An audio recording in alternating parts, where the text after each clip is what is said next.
meus irmãos e irmãs com a paz do Senhor, amém. Espero que você esteja bem. Eu estou muito bem pela graça de Deus. Mais um vídeo aqui no canal. Fico feliz por você estar me acompanhando. Que esse vídeo venha ser edificante para você, tá bom? Que você venha guardar e refletir sobre essa palavra de hoje, amém? Já curte, compartilha, comenta se tu quiser. Vai estar me ajudando bastante, tá bom? Então vamos para o que interessa. Hoje vamos falar sobre ressurreição. Sobre a ressurreição. E a pergunta é a seguinte: se o apóstolo Paulo diz lá em 1 Coríntios 15 que Jesus é a primícia dos que dormem, então como explicar ressurreições anteriores? Ou seja, se Jesus ele foi o primeiro a ressuscitar entre os mortos, então como explicar as ressurreições que ocorreram antes da ressurreição de Jesus? Eu estava lendo um livro, aí o autor ele fez essa pergunta. Eu fiquei parando para pensar, analisar. Aí depois ele deu a resposta, eu falei, cara, eu nunca pensei nisso, eu nunca tinha prestado atenção nisso. Isso é muito importante nós sabermos explicar essa pergunta, responder essa pergunta, porque aparentemente parece que a Bíblia tem contradição. Ora, se Jesus é o primeiro a ressuscitar, então como explicar as ressurreições anteriores? A Bíblia é contraditória? Não, de modo algum. Devemos analisar a Bíblia como um todo e analisar as palavras do apóstolo Paulo dentro do contexto para ver o que ele realmente estava querendo dizer, tá bom? O que diz lá em 1 Coríntios capítulo 15, versículo 20? Diz o seguinte: no entanto, em realidade, Cristo ressuscitou dentre os mortos, sendo ele o primeiro dos frutos dentre aqueles que dormiram. Contudo, cada um por sua vez, Cristo primeiro, logo depois os que são de sua propriedade na sua vida. Esse é o texto base. Como sabemos, Jesus ressuscitou, claro. Então, se Jesus ele foi o primeiro a ressuscitar, então como explicar as ressurreições anteriores? E quais são essas ressurreições? Primeiro, no Antigo Testamento, podemos ver lá o filho da viúva, lá em 1 Reis capítulo 17, versículo 17. Eu não vou ler, tá bom? Você pode anotar aí no seu celular, no seu computador, no caderno, onde você quiser. Lá fala da ressurreição do filho da viúva.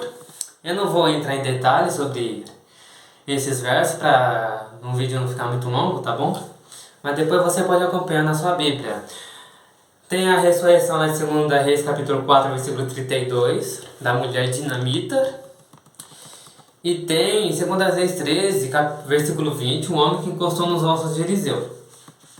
E agora no Novo Testamento também já ocorreu ressurreição antes. A filha de uma viúva em Lucas 7, 14. E a filha de Jairo em Lucas capítulo 8, versículo 41, 49 a 55. E a ressurreição de Lázaro, todo mundo conhece.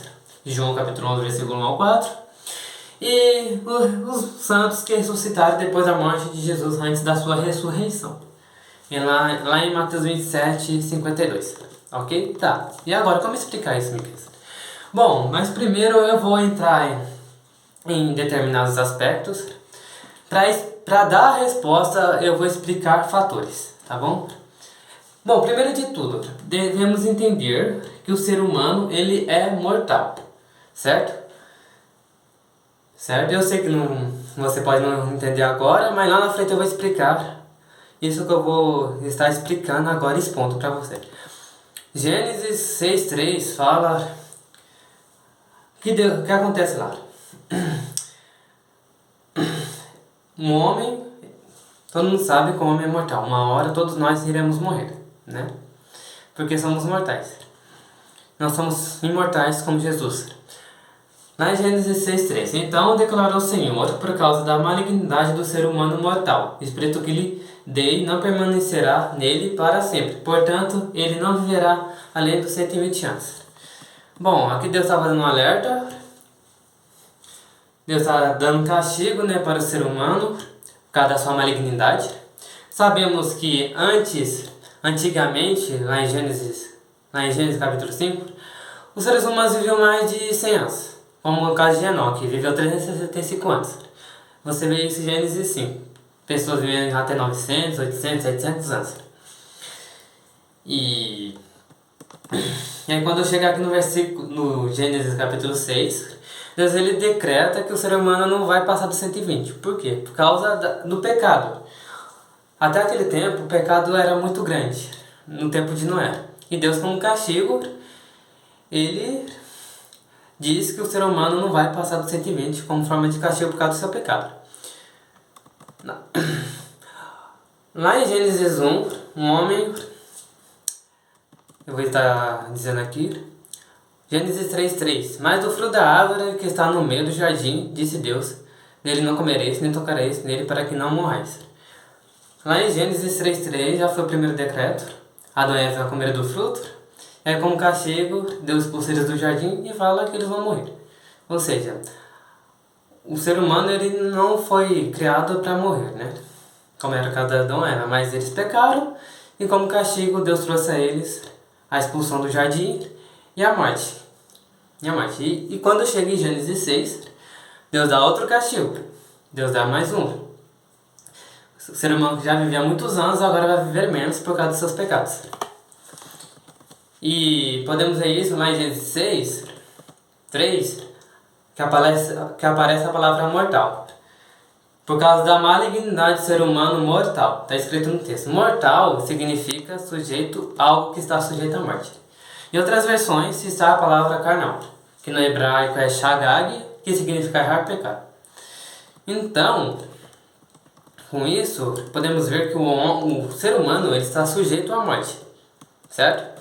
Lá em Hebreus capítulo 9, versículo 27, diz: e assim como aos homens está ordenado a morrer uma só vez, vindo depois disso o juízo. O ser humano, uma hora, vai morrer. A não ser no caso do arrebatamento, certo? No arrebatamento da igreja, os vivos vão ressuscitar, os mortos primeiro, depois os vivos, para se encontrar com o Senhor nos ares. Esses vivos que vão ter corpos transformados para se encontrar com o Senhor nos ares, eles não vão passar pela morte, certo? Porque eles vão ser arrebatados, vivos, certo? Então eles não vão ter a experiência de passar pela morte. Tirando o arrebatamento, todo mundo vai passar pela morte. Isso é óbvio, né? Certo? Então, o ser humano, uma hora ele morre. Uma hora ele vai morrer. Agora, no caso de Cristo, Jesus, ele é imortal, certo? E como podemos provar isso? 1 Timóteo capítulo 1, versículo 17. Portanto, ao Rei eterno, imortal e invisível, Deus único, seja a honra e a glória pelos séculos dos séculos. Jesus, imortal, certo? Jesus é imortal.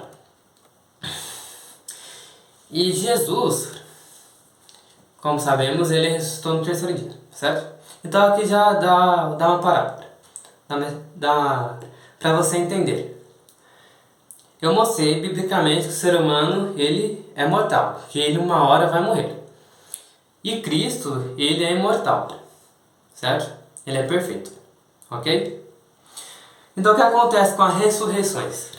Todas essas pessoas que eu citei anteriormente, elas ressuscitaram, certo? Porém, essas pessoas elas ressuscitaram com seus corpos normais, com seus corpos mortais, certo? E essas pessoas elas ressuscitaram por quê? Para Deus demonstrar o seu poder, para que o poder de Deus fosse manifesto em meus homens, para a honra e glória de Deus. Mas não é porque essas pessoas ressuscitaram que quer dizer que elas não iam morrer de novo, certo? Elas ressuscitaram para que Deus mostrasse seu poder, porém, ia chegar um momento da vida delas que elas iriam morrer novamente, porque o ser humano está propenso a morrer uma só vez, como está escrito em Hebreus 9:27. Agora, no caso de Jesus, é diferente. Jesus ele é eterno, e ele ressuscitou ao terceiro dia, de acordo com 1 Coríntios 15:4, certo? E o interessante é o seguinte, Jesus ele ressuscitou, e lá em 2 Timóteo capítulo 1, versículo 10 diz que Jesus ele aniquilou a morte e trouxe à luz a vida e a imortalidade por meio do Evangelho.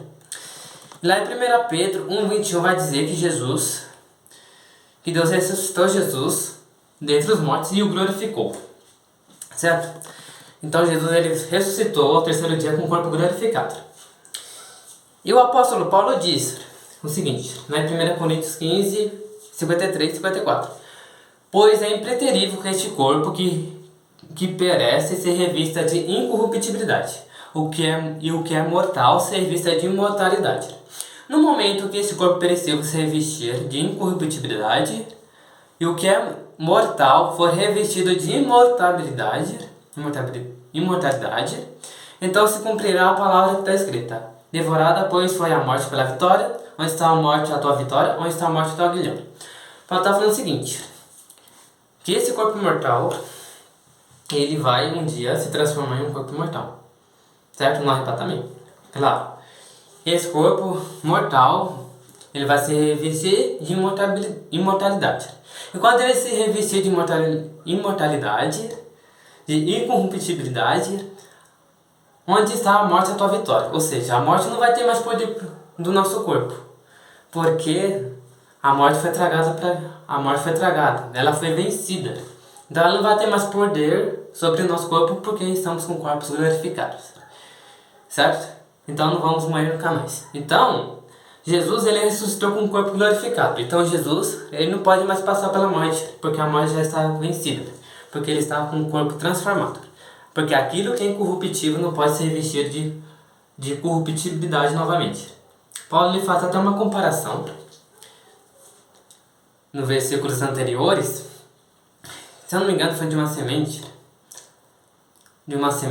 Ele tinha dito o seguinte, que quando uma semente, quando você rega uma semente, uma hora vai virar uma planta. Ou seja, essa semente que uma hora virou uma planta, ela não pode voltar a ser semente de novo, certo? Então é a mesma coisa no corpo. O corpo mortal, ele é uma semente. Aí depois ele vai se tornar uma planta que é um corpo imortal. Ou seja, depois ele não pode voltar a ser mortal de novo, certo? Então Jesus ele ressuscitou com o corpo glorificado. Então a morte não tem mais poder que ele. E aí que eu dou a resposta. É o seguinte, Jesus. As outras pessoas, elas ressuscitaram, mas elas não ressuscitaram com o corpo glorificado. Então elas estavam propensas à morte. Então elas iam morrer de novo, certo? Agora Jesus não. Jesus ele morreu, mas ele ressuscitou com o corpo glorificado. Então ele não pode mais passar pela morte. Então, Jesus, ele morreu, mas ele ressuscitou e está vivo. Enquanto os outros morreram, ressuscitaram, mas morreram de novo, Jesus não. Jesus ele morreu e ressuscitou e está vivo. Essa é a diferença. Entendeu? Então, quando o apóstolo Paulo diz que Jesus é a primícia, então ele está falando que Jesus ele foi o primeiro a ressuscitar com corpo glorificado. Porque os outros que ressuscitaram antes de Jesus, eles não ressuscitaram com o corpo glorificado. Eles ressuscitaram com seus corpos mortais e eles morreram novamente depois. Jesus não, ele ressuscitou com o corpo glorificado. Ele ressuscitou com o corpo glorificado e ele está vivo, porque a morte não tem mais poder sobre ele, porque ele está com um corpo incorruptível. Então Jesus ele é o primeiro a ressuscitar com o corpo glorificado. Então, por isso que Paulo fala que ele é a primícia. Porque ele foi o primeiro a ressuscitar com o corpo glorificado. E logo depois, dele que ressuscitou com o corpo glorificado, nós seremos arrebatados. Nós seremos transformados. Tá bem? Um corpo glorificado, incorruptível. E teremos um corpo semelhante ao corpo de Cristo. Então, é essa a resposta. Amém? Eu espero que você tenha gostado. Deixa um link, comenta, compartilha com seus amigos para a glória de Deus, tá bom? Um grande abraço para vocês, fique com Deus e até mais.